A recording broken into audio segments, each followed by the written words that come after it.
and welcome to the Two Unlikely Christians podcast. I am comedian and former juvenile delinquent Pat McCool, coming to you from the piney woods of Mississippi, 3 miles from a former Army nuclear test site, and now all the way to London, England, to esteemed psychotherapist and addiction specialist, and a man who once swam down the River Thames naked to protest the shrinking size of the cornflakes box, Richard Turrell. That's me. I'm here. Hello, Pat. Nice to see you. Nice to How see you doing, you. man? Yeah, I'm all right, man. You? I'm good. Everything going good in London. Yeah, it's all good over here, mate. All good. How about you? Good hunting so far this week? What's that? Good hunting? The hunting's going well? Oh, as I've told you, I don't hunt. I'm actually the guy going down the road honking at the deer, hey, you need to get out of here because Cletus and the F-150 is coming over the hill with a $3,000 rifle and a scope. As I told you, I will eat all the beef you want to give me, but I'm not a hunter. Fair enough. I do have them in. What's that? The moonshine? How's the still? How is it? No, still's going well. Yeah, still. We'll go out there, throw a few logs on and see what vintage we come up with this year. Nice. And the trailer? Trailer ready for winter? Trailer, yeah. We'll get the trailer ready. Get everything just ready to hunker down Good stuff. and survive until spring. We got to go. You go into town for provisions because Yeah. I live about 30 miles outside of town.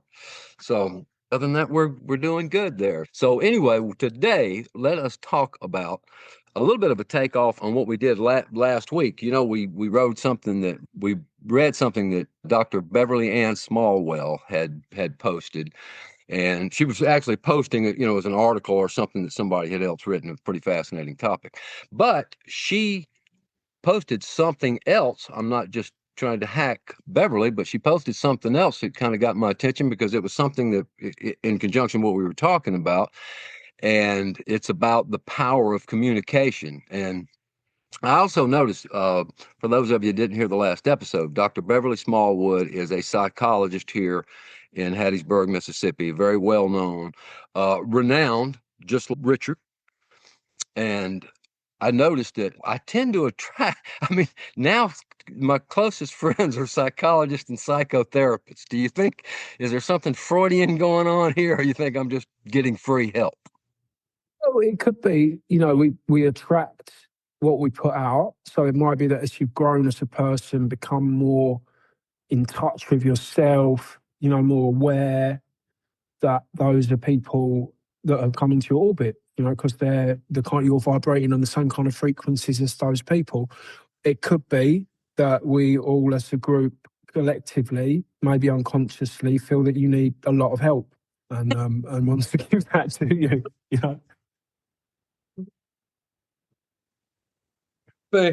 I want to say both, actually. I think there's a sympathy factor on both of your parts, and also we do kind of attract, because actually that's how you and I ended up getting back together. Or after our first lengthy conversation, it was like, well, we have a passion to kind of help people, so let's get together and see if we can. And all this time later, here we are having this conversation. So let us get to the topic, and I'm going to read what she actually posted, and I think she's kind of talking about marriage, but we're going to cover all of the aspects of communication, because the more I started thinking about it, the power of the tongue is, we talked about how laughter affects mood and environment, people around you. Well, man, what you say and what you convey to other people and how you do it is one of the most important things out there. And so what she said was, when couples come to see me at the Hope Center, that's the name of her clinic, by the way, no matter what the presenting problem, I know that work with communication is in order. This is true in every area of life where relationships are important. The abilities to share, listen, and understand are rare. Intent and impact are often misaligned.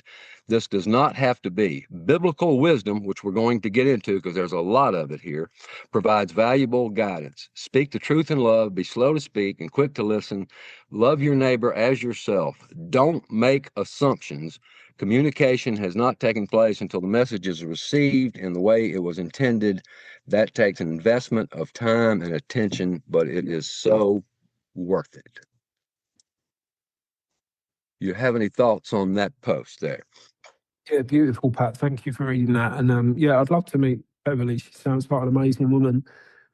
The other scripture that sprang into my mind instantly was and I can't remember the reference, but it's like don't bring your gift to the altar while you've still got conflict going on with like your fellow man, like words to that effect. And it's like it's saying that, don't come to me while you're still warring and squabbling with someone else. Like you need to go and sort that out. So it strongly suggests it's telling us to, like to deal with our differences, our conflicts. And I really like that one as well. That's one that's helped me out, when I've been kind of wrapped up in myself and, perceived or real kind of conflict or insult. So that really kind of springs to mind. And just like, we all need connection, be that with each other, be that with ourselves, be that with our environment, and of course, be that, in the relationship that we build, that we're called to have with Jesus. We all need that connection, 100%.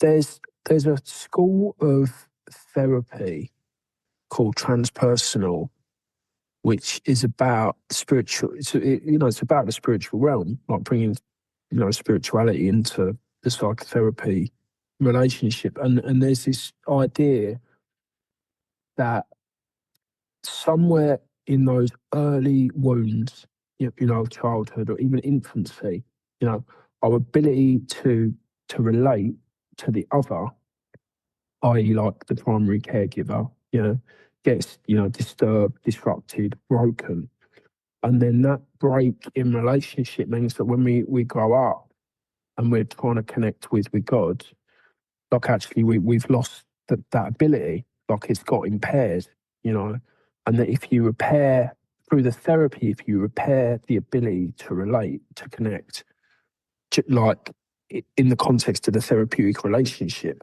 then actually you allow someone the ability to then connect with everything, including God, including the wonders of having that relationship. And I really like that idea. I think there's really something to that.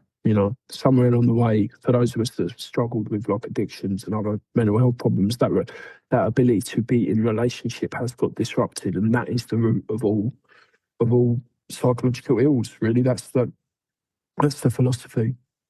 I like that. Well, that's what I was going to ask you. Was there any clinical approaches? And you just kind of described that. And that's excellent. I didn't really think about it. I don't think we just don't place the value on our tongues and what we say. And we had a saying, I don't know if you had this growing up in England, but do you remember the old saying, sticks and stones may break my bones, but words will never hurt me? Yeah, That the was most nonsense, like the most like toxic, damaging, like. right. And I remember that being said to me, when I was getting bullied, like, and I was bullied quite a lot. Like it was different to how it is now. I'm really glad I didn't grow up in the era of cyberbullying. So my bullying largely it stopped when I got home. And of course now, like through smartphones and devices, it follows people home, and it's with them, everywhere. And so I didn't have to experience any of that. But like, yeah, I got bullied a fair bit. And, I was a big kid. I was very overweight and a bit different and soft and sensitive kid. And I got bullied a fair bit. And that was, and I reached out for help. And this isn't a blame thing, but it's my parents, they weren't particularly equipped to deal with a lot of things, right? And that was a big part of what they said. Well, sticks and stones might break my bones, but words will never help me. And the record would seem to show, based on how my life went after that may not have been the most effective approach. So because words hurt, man. Like, there's a story that I really like. I got sent it in one of those kind of chain, WhatsApp messenger things a long time ago. And it's about nails in a wall. And it's the idea that, when you bang a nail or picture hook or whatever into a wall, Yeah. And then when you take it out, you can fill it and you can sand it and you can, repaint the wall and you can do the most beautiful job. But if you look close enough, you will always be able to see the mark that that nail left. And the idea of the story was that actually that's what cruel, hurtful words do. They always leave their mark, no matter how well repaired it is. And I think there's really something to that pun.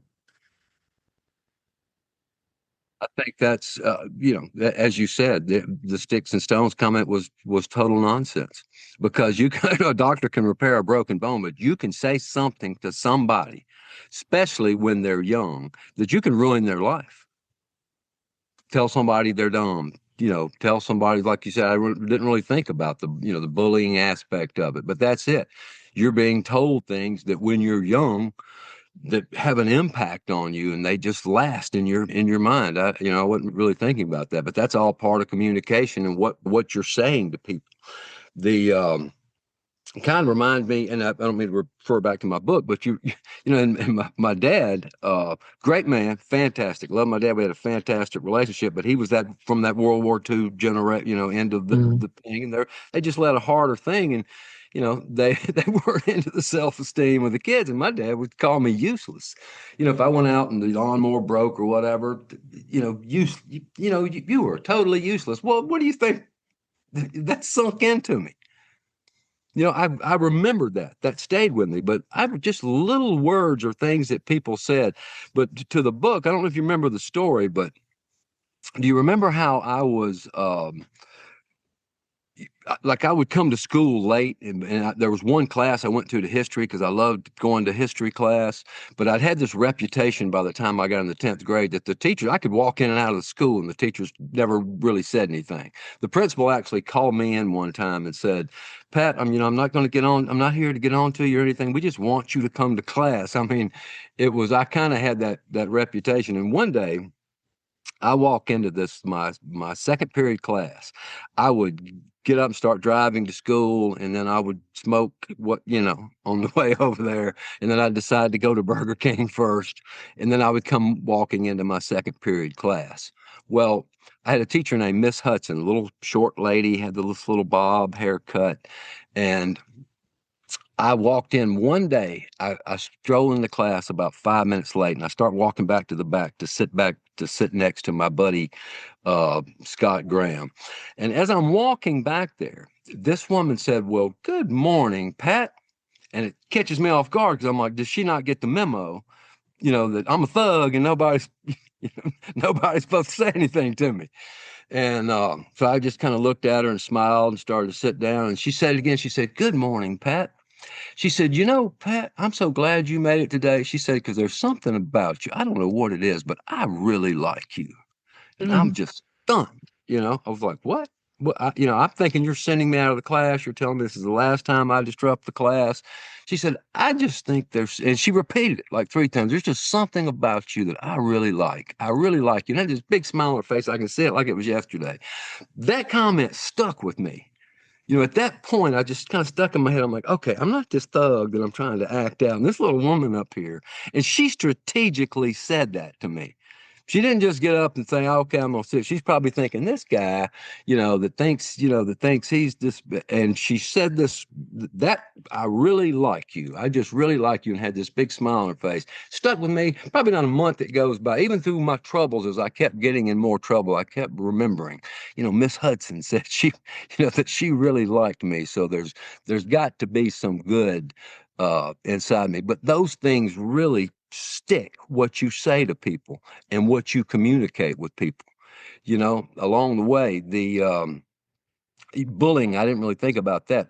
Man, I'm thrilled we don't have the cyberbullying. Like you said, you could deal with it at school, but once you got out of there or you fought in the parking lot or whatever, it was all good. But now there's so many people. Probably what has led so much to suicide rates, and we discussed that earlier, the massive suicide rates, but so much is communication and what people say to others, because they can lift people up and they can tear them down. When you're doing um, your clinical work, do you ever talk about like what people say to themselves, not just to what you say Oh, to? to other Yeah, yeah, people. yeah, yeah. That kind of internal dialogue, 100%, and it's really, y- y- those messages that get picked up in childhood, like they really stick, and you see that in the way that people talk to themselves. You know, like you're useless. Why did you do that? What's wrong with you? You know, all those kind of things, and actually helping, I think, people to like kind of understand where that comes from and start to reframe some of those beliefs is really really important. Um, yeah, that's a big part of it. Definitely, is understanding that kind of internal dialogue, and often, I mean, it, sometimes those that internal dialogue, it can be really harsh, but it's almost trying to serve a purpose, right? It's like if I'm told, say I'm told I'm useless, right? So like dad tells me I'm useless, right? But I need dad, right? Like I want dad to prove and I want his love, you know, like I'm hardwired towards that, right? Like you know, we're wired to connect with our caregivers, right? For survival, yeah. It's like I'm a little kid, yeah. Like I'm, you know, and I depend on mum and dad like for everything, yeah. Like I can't even reach the tap, the faucet, or whatever you lot call it, right? Like to get the water. Yeah, like food, clothing, shelter, warmth, everything. I depend on mum and dad, right? So I'm hardwired to try and connect with them for survival. Yeah. So I want to maintain the connection with dad. Yeah. So when he doesn't think I'm useless, I get that connection. Yeah. When I'm showing him I've got some use, right? I'm connected with him. But when he thinks I'm useless, I'm not. Yeah, he's over there and he's angry and he doesn't want to know me, right? Very much part of my story too, Pat, right? So you can end up with this voice that's telling you useless, you need to try harder, you need to do better. Yeah, and actually what that voice is trying to do is trying to protect you. Yeah, because it's trying to spur you on to be useful rather than useless. Yeah. So it becomes internalized like that. But that actually ends up being a really harsh thing to live with, right? And then often there will be addiction on the back of that because you know, like having a drink or a drug might be the only thing that allows you some respite from this relentless like drive to try and be useful. You know, so yeah, like I mean, look, long answer, Pat, yeah, but like, yeah, definitely starting to unpack that stuff and understand it and reframe it is look, of critical importance. You know, the way that we relate to ourselves is as important as anything else, I would say. You know, and of course, if I'm always just one more word on that, Pat, right? If I'm always striving to be useful, then it's very difficult to be authentically connected to someone because consciously or unconsciously, I'm always trying to be being like a good boy, essentially, you know, and that's not real. You know, that will stop me doing things that are messy or, you know, it's, you know, wanting to like ask for help to allow, you know, like, you know, to just be like present in relationship because I'm always trying to be this thing that it's very hard to do consistently. You know, does that make sense? So it's not Yeah, the it makes a best lot of sense. And answer. you actually took it in a direction that because I was thinking, because when my dad would say that to me, I just shut him out. Because I thought, not shut him out, I just thought, well, I am useless. You know, I was just like, well, that's probably who I am if my dad is saying that. So I think a lot of that people just get into them that this is what I am. I am useless. What difference does it make? So I'm going to go off and create all this chaos that I did. But what you opened up was I see this all the time. It can be in marriages as people going, they're always striving. You know, when they were young, they were made to feel uh, you know, that they didn't measure up. I think we talked about it in an episode a while back. They've been made to feel that they don't measure up, so they're always out and they're always stressed. I know people personally that are always stressed trying to be perfect because when they were younger, you know, they were made to feel that they you know that they didn't measure up. They're always trying to. I had I though when my dad said you're useless, I'm like, yeah, well, you know, probably basically am. I'm going to go get high and do drugs and do whatever. I'm not saying that was the reason why, but I kind of took it that way. Oh, also, uh, yelling, like if you're raising your voice at somebody, you know, that I stopped listening at that point. But I just Mm. wonder with self talk, and I'm, you know, this may not be a great analogy, but it's your confidence in what you're doing, you know, what you're telling yourself, your going to do. Just like in comedy, when I first started in comedy, that voice was like, what if it goes wrong? What if it this? Once I got good at it, I'm always like, okay, I'm waiting for this guy just in front of me just to be quiet. So I'm ready to go up there because I'm expecting something good. So as life went on, I developed where that confidence. But if you're telling yourself things that, you may screw up, you may mess up. If you've had that stimuli put in your head, there's a good chance you will. I always think of this time back in, when I was in basic training.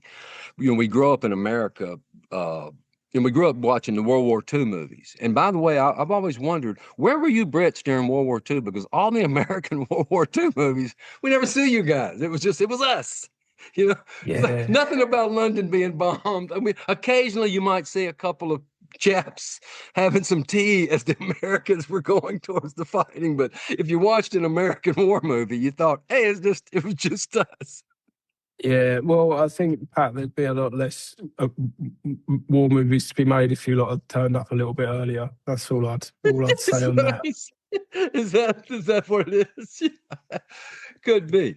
But back to my analogy. So I grew up thinking, okay, I said I don't hunt, but you always mention AR-15s. I can shoot an AR-15 because Of course you can, Pat. You know what I mean? Of course you can. Not just because I grew up in Mississippi. Let's not kid each other here. It's not just because I grew up in Mississippi, but the United States Army actually paid for me to learn how to shoot an AR-15 and throw a hand grenade, this is my illustration.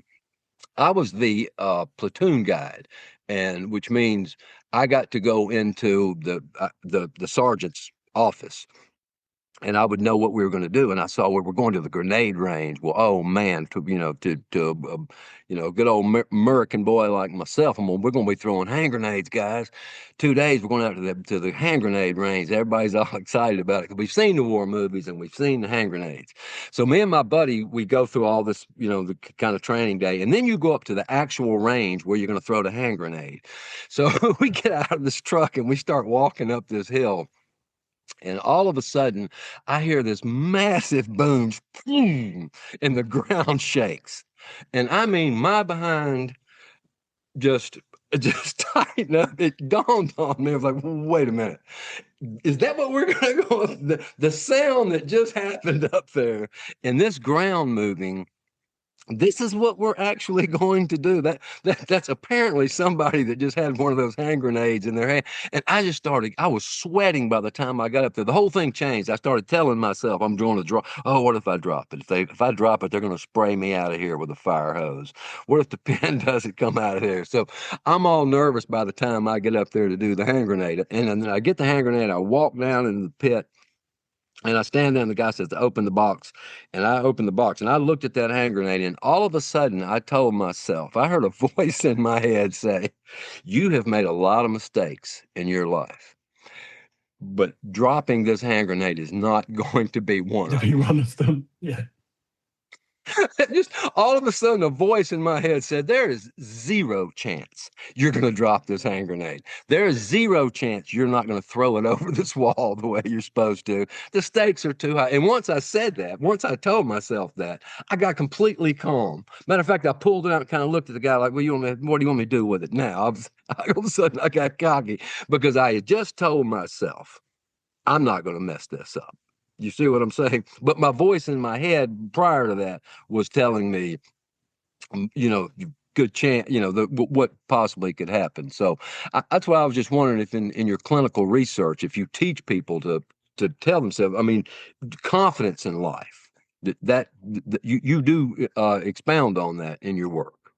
Yeah, like self-esteem work, self-belief, definitely like changing core beliefs, changing like life scripts. There's different kind of angles and different names for it. Cognitive behavioral therapy, like challenging the thoughts that we have about ourselves, looking for evidence, pros and cons. There's it's really basic, but there's, it's like an old piece of work. It's been around for decades, right? But there's a worksheet, a cognitive behavioral therapy worksheet called The Judge.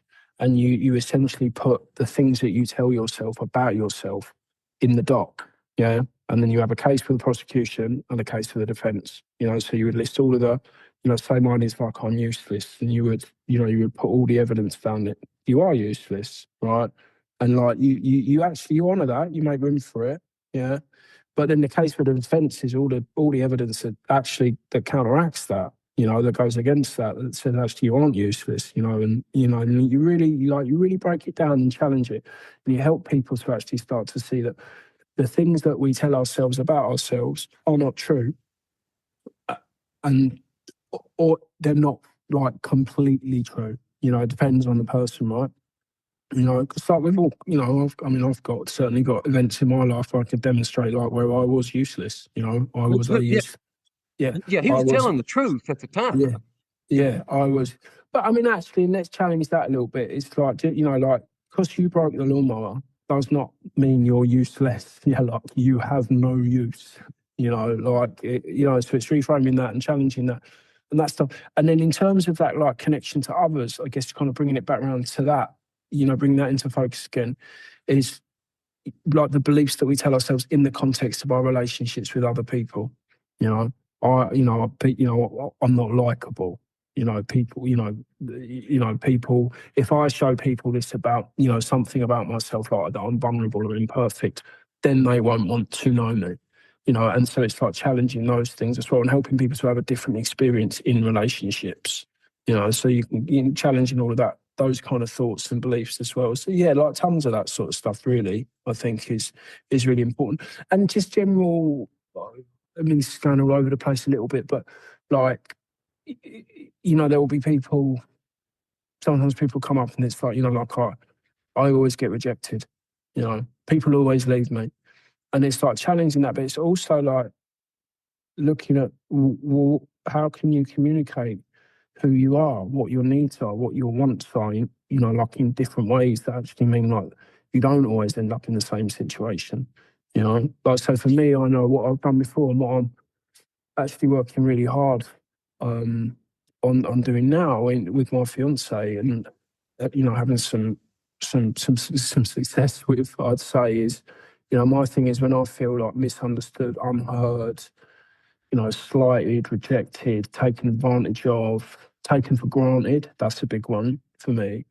Then rather than communicate any of that stuff, I cut off, go within, yeah, like just kind of put up a wall, an invisible wall between me and the other person, become quite inauthentic, yeah, but then on my side of the wall, like I'm off thinking about doing all sorts of things, looking for the exit essentially, right? And I've done that in pretty much every relationship I've had up to this point, and actually, so like going against that and learning how to communicate when I'm upset or feel unheard, and all of those things, and being able to have a conversation about that, and that is how I stay in relationship. And I don't just mean like living in the same house and as the other person. I mean like being in a relationship with them where both sides are turning up and, I'm doing my bit to turn up and be me. And that's how I stay in relationship today, which is a beautiful thing to be able to do, even though it's really hard sometimes. It just takes a long time. When are you saying like you would shut down, just like shut off? Yeah, I Like, could go through the motions, yeah, and just yeah, like put on a kind of like Richard mask, like, hey, baby, da da da da, yeah, no, like, where are we going to go today? What do you need? Are you okay? How's your day? But inside, I'm gone. Do you know what I mean? Like, yeah, I did that. When we first got, when Glenn and I first got married, I mean, I told you 35 years, don't maybe break the lanyard out, showing my 35 have years you of been marriage. married 35 years, Pat? Hey, I've never told you how. never mentioned. You should have mentioned that, man. You should. Why didn't you say something? I should have Yeah. shared. I should have shared that with you. I don't want to Yeah, sound like I don't want to be obnoxious and sound like I'm bragging, but it was yeah. like, You'll have to give me a few moments just to take that in. This is such revolutionary information. Like I'm almost. right, Oh God, I need a minute, Pat. you need a tissue. Okay. Yeah. Oh, got several. Right.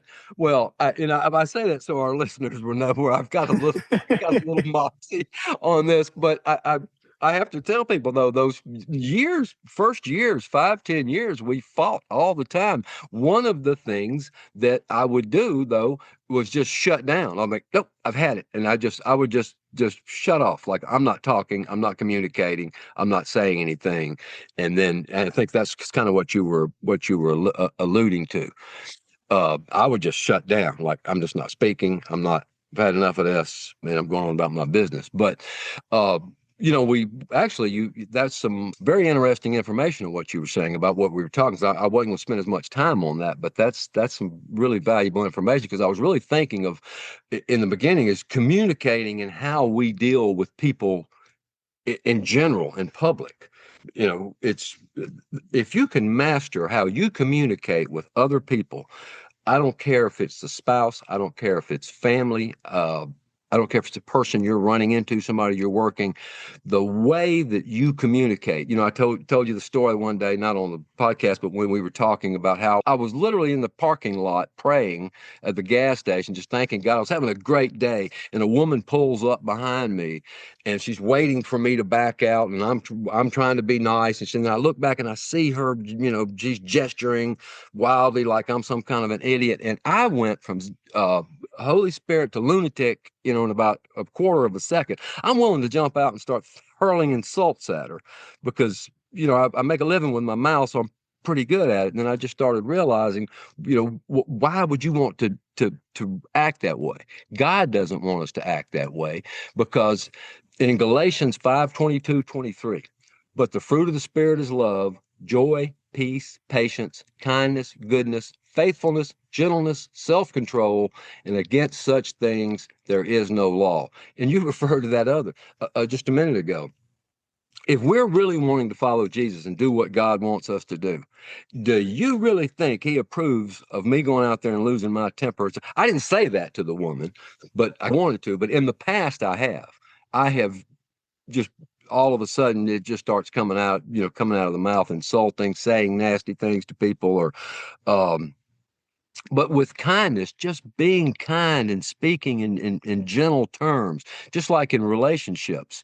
You're talking about in marriage. One of the things with Gwen and I, and you and I talked about this, you start a fight. You're going to argue over these small things, especially when you get married. You're jockeying for a position for years. And then you start hurling insults. 2 hours later, you don't even know what you started the fight about. But now I'm ready to pack the car and head down the road because of all the insulting things that she said to me in response to the insulting things that I said to her. So now we've made an entirely mess. Now we really got something to be mad about, because I've said some insults. She said some insults, and it was all over nothing. It was all because of the way that we communicated. Because if you're focusing on what it says in Galatians 5:22-23, fruit of the Spirit's love, joy, peace, patience, kindness, gentleness.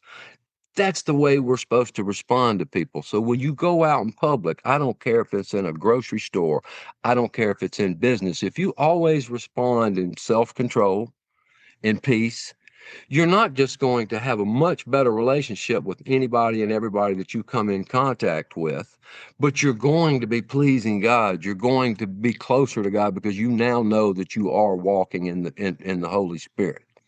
Yeah, 100%. I think what I would add to that is, for me, certainly from my, faith perspective, theological standpoint, however you want to think about it, is like it's the fruit of the Spirit, because actually it's like when we've got the Spirit in us, when we've made those steps towards a relationship with Jesus, right? That's the fruit that grows within us. So it's like, actually, if I've got Jesus in my life, that's what equips me to demonstrate all of those things. Like I don't have to demonstrate all of those things in order to be or embody the fruit and to earn his love. He loves me anyway. I have his grace, the Holy Spirit dwells within me. And if I can contact that, and if I'm doing the things that help me to remain in contact with that, reading the word, praying, spending time with other believers, going to church, worshipping, tithing, I think also is part of it for me, doing the things, right? It's not, I don't have to try and be and embody those qualities. Like those qualities start to grow within me, because he is within, I'm living in him and he's living in me, and I can be, that will help me to become more Christ-like. And it's not that we don't have to try, But it's like having that stuff in me is what motivates me and gives me the ability to be those things, you know.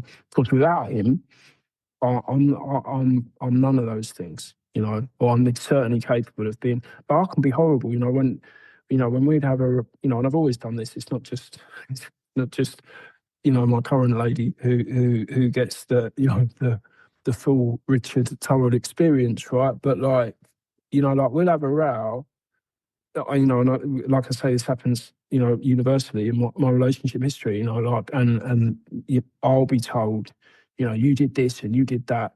And where I go to is, you are this and you are that. Like, I'm like, not just it stops being a row about like something that's happened, and it becomes a row about like literally like the character, the very existence of the person I'm arguing with, like, and I get really, I've left a lot of holes in the wall, and,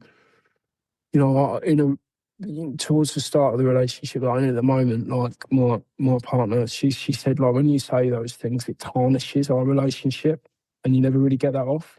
And that really stayed with me. It's like when I do that stuff, you leave a stain on things, but it's very difficult to get off completely. So when you clean a bit of silver, yeah, and you clean the tarnish off, it's very difficult to get it back 100% to exactly the shininess that it was before. So What she said is true, because there were things that Gwen would for years say, well, you said that. I mean, it went in her hard drive, something like, well, you said I was down. I'm like, yeah, but I didn't really mean it. And it was coming from this bad place. Uh, so obviously, you've had that same experience. Well, you can't unsay it. Once you've said it, you've put it in there, and as she said, it leaves a stain, and then she'll remember it in a few years. You end up having to work. So communication, especially in marriage. And before we get into some of the scriptures of what God tells us, also in marriage, it's just so important to discuss and communicate everything that's going on in your life. If it's financial, if it's anything. So many people in marriage uh, keep things to themselves, or or lead separate lives on these different paths. I know situations where people, well, I didn't want to tell my husband this, or I didn't want to tell that. The most important thing, we're originally talking about how you talk about and how you respond to people, but I think it's just so important to tell people and live a life together in marriage. That's how Gwen and I came together. Did you know I've been married 35 years? And one of the most important things in being married 35 years was that we got to where we just discuss things right off the bat. I have a saying: bad news, negative news, I want it quick and I want it straight. She's, if I come in the door and something happens, she's got to tell me something bad. This is it. Just tell it to me. I remember once in the first 4 or 5 years of our marriage, she made $1,000 mistake in the bank account. I thought I had $1,000 more in there. This was back when $1,000 is still a good bit of money, but I was just like, you got to be. And she was so reluctant to tell me, thinking that I was just going to go off and I was going to, but I didn't. I was like, well, I saw how that happened, and then we just got together and worked through it. What I'm getting at is, a married couple, it's us against, not against the world, but it's us doing this thing. And if you're in a relationship that you don't think you can completely communicate what's going on with your husband, you're not there yet. You're still in an arrangement. Your marriage happens when you discuss anything and everything. Bad news, hey, I got to sit down and tell you this. I got to take the medicine, and let's go on. So that might be something, think about as you're going on in your life. It's a little different what we were talking about, but communication is so important in a marriage. You shouldn't ever be worried about, if I tell this person, what the ramifications are going to be. And if my wife has a problem, it's my problem. If I have a problem, and vice versa. Doesn't matter who caused it or whatever. That communication is so important, and I think people in marriage need to realize that. You should always, if you've got something stressing you and bothering you, even if it's something you did, or whatever it is, always discuss it. Always bring it out and always discuss it. Because if you're married to the person that God put in your life, it's going to all work out, and it's going to all bring you closer together. So let me read back to what we were talking about, what God is telling us. He says, be slow to speak and thoughtful. Now, this is James 1:19. Know this, my beloved brothers, let every person be quick to hear, slow to speak, and slow to anger. That's back to what he's saying. Be slow. If people can just learn to be quick to hear, slow to speak, slow to get angry. That's really hard for somebody like me and you, because me and you are probably carrying, uh, and I imagine a lot of other people are. Proverbs 17:28. Even a fool who keeps silent is considered wise. When he closes his lips, he is deemed intelligent. Proverbs 13:3. Whoever guards his mouth preserves his life. He who opens wide his lips comes to ruin. It's God telling us over and over again about controlling our anger, controlling what we say. And it's just he's telling us what he wants us to know, and how he wants us to comport ourselves. Speak with grace and kindness. Let your speech always be gracious, seasoned with salt, so that you may know you ought to answer each person, or how you ought to answer each person. That's Colossians 4:6. Proverbs 15:1. A soft answer turns away wrath, but a harsh word stirs up anger. Very similar to what we're just talking about. Proverbs 17:28. Gracious words are like a honeycomb, sweetness to the soul and health to the body. And then speak truth and for the needy. Let no corrupting talk come out of your mouths, but only such as is good for building up, as fits the occasion, that it may give grace to those who hear. So he's telling us there, use your mouth to lift people up, not bring Yeah. people down. And, Go ahead, you know, yeah, no, what I notice on that is when if I'm in, like, that little bit of kind of rattiness, that little bit of, narky little bitchiness, whatever you want to call it, right? I'm not sure how many of these terms translate across the pond, right? But like, Same. that little bit of nastiness, and it's like, I'm like, I might be talking with friends, or even my fiance, or did you see that guy, like, he's, doing this or doing that, or did you hear what he said, or did you see those shoes? Did you see those shoes that guy was wearing? Who would go out of the house wearing that? Why would he wear those with that? What bit do you think he put on first? Or, like those kind of things, right? It doesn't feed my spirit.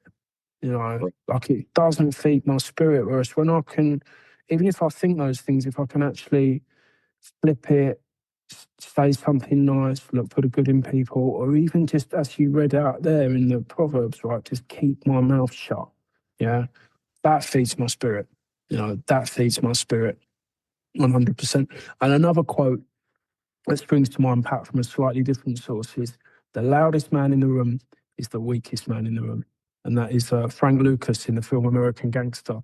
So, yeah, good film, by the way. What's that? I haven't seen it. I don't, but that I have the attention span of a gerbil, so I haven't watched a lot. I don't watch a lot of films, but that is true. And finally, just a few more. It says, be mindful of the power of your words. Death and life are in the power of the tongue, and those who love it will eat its fruits. Set a guard, and that's Proverbs 18:21. Psalm 11:1. Psalm 141:3. Set a guard, O Lord, over my mouth. Keep watch over my lips. I mean, it's just God over and over telling us how important how we communicate. And then out of the Matthew 12:34, out of the abundance of the heart, his mouth speaks. So back to kind of what you were saying earlier, what's in your mouth is what kind of comes out. So it makes it easier when you've changed your heart, or you've changed you've changed the way you think, and you have let the Holy Spirit take hold of your life. That will reflect in what's coming out and what you're saying, and also vice versa. When you're not letting yourself get angry, you're getting more self-control. Then the Holy Spirit's taking more more place, his more rightful place in our lives. And one other thing communication is not just what we say. It's not just, don't get angry. Be careful what you're saying to people. Be kind. Always respond. You can say wars have probably started over what people said.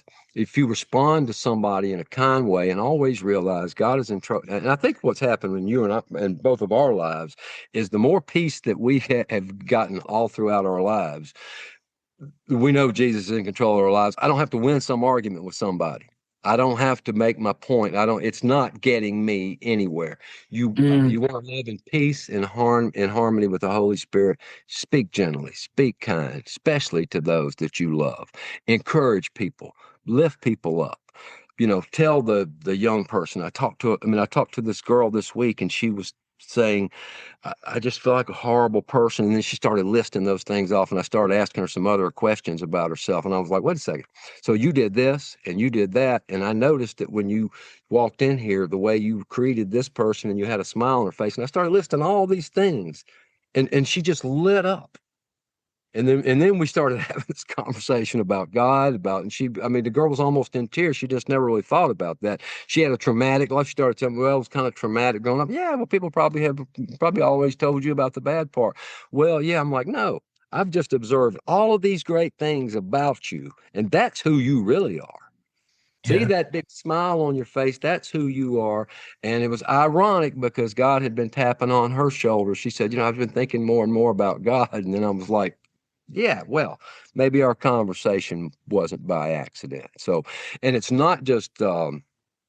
A lot of times, like road. Do you guys have a lot of road rage in England? What you Road rage. Do you know what road rage is? Yeah, no, we have a lot of road rage in this country. In fact, I am, at least in public, like pretty calm. Behind closed doors, not always, but at least in public, fairly calm. But one thing that will get, like, I've stalked people, that like just raging about, and like I can't fight, like far from it. You know what I mean? Like if actually, one of these encounters ever came to something, but like when someone's like flipped me off or, whatever, like because of some poor decision I've made on the road, like I am consumed with rage, but I've never got out of the car and beating anyone up, but yeah, no, there's plenty of that. Like you see plenty of that on the UK roads. We have a lot less guns though, so that makes it, that puts a very different slant on it. Oh yeah, not pointing out the AR starting popping off rounds. Yeah, when I was in Mississippi, I was, fascinated. I'm fascinated by like gun culture, and I was driving down the road with a friend who had a very large truck, the size of some, like people live in smaller apartments than that in my country. That's a status symbol in Mississippi. Don't show up in the BMW and the Benz. You show up in the Ford F-250 double cab. There's a successful man. Yeah, I'm fascinated by gun culture, but I was asking my friend about it, and he said, "Oh, I always carry a gun. I feel naked if I haven't got one." And I said, "Can I ask you a question?" And he said, "Yeah." And I asked, "Why?" and he spoke about, obviously it's culturally very different, and there's a lot more threats from other people that have got guns, so you carry a gun, and so on and so forth. Right? But he said a polite society, an armed society, is a polite society. So that gave me something to think about. Yeah, something. Because there might be consequences if you say something to the wrong person. I stopped having bro-offs in bars when I was young. You know what a bro-off is? Come at me, bro. You have no intention of fighting the guy, but you're going to show everybody how tough you are. Because I was in a bar like when I was 19 years old, and I saw this guy mouth off to this other guy that I knew was a really tough hombre in the town that I lived in. And about 3 minutes later, this guy was on the floor. There was teeth on the ground. I mean, I don't want to get, but I was like, oh my gosh, this is what could happen if you say the wrong thing to the wrong person. So I kind of, I learned to don't let my alligator mouth get me into trouble. But on the road rage, what I was saying, a lot of times it's because we're assuming that this person is intentionally disrespecting us. It's like you said, it's just the way the person reacted. In Mississippi, people are in the South, you're very polite. Somebody pulls up, you'll let them go. If the light turns green and the person is on their phone, you give it a little love tap on the horn, like a little mip, mip, mip, just, hey, light's green. Up north, when I was living in New York, that's not the case. It's like, No. I mean, if the light thought about turning green, just, they it was an aggressive type thing. But I just think a lot of times we assume, and I meant to mention that earlier in all our other conversations about personality and relationships, and we do a lot of assuming. You assume that this other person is coming from a place that they're not. That will get you into a lot of trouble. I see the Richard brain going. You're about to say something? You were talking about the difference between driving in the South and driving up in New York, right? And when I moved, as you know, I was living out of London for, just under a year until quite recently. And so in London, you drive in a certain way, right? Because you need to put out on people. You need to push in, otherwise you're not going to get anywhere, right? And then I was living out of London, and I had this moment where I was in the wrong lane. I needed to get into the next lane, to kind of come off where I needed to come off. Right. And I looked in my mirror and I was like, yeah, I can make that. And I shot out. And the guy behind me, like, biffed. He's like, what are you doing? Do you know what I mean? And I realised that actually, like, if I'd waited for him to go past, there was nothing but empty space behind him. All I had to do was wait like 2 seconds, yeah. And I thought, actually, I don't need, this is perfectly normal in London, what I just did. But like, I don't need to do that. I don't need to drive like that here, And but then he bibbed me, and he was obviously quite unhappy. So then I stalked him for a bit, Then I stalked him for a bit. Talked him, tailgated him a little bit. Yeah. Well, yeah. Well, a lot of times, though, like I said, you assume that person cut up. That person might not have even seen you or whatever, but you're assuming that you just got disrespected. So yeah, and actually, even just thinking about it now, actually, it's probably like a bit shaken up. Do you know what I mean? Because he'd had to slam his brakes on to avoid a collision because some guy in front of him's just made a completely unnecessary manoeuvre. And actually, that's very different, isn't it? It's a very different slant to put on it. But yeah, anyway. I've always thought that, but it's communication.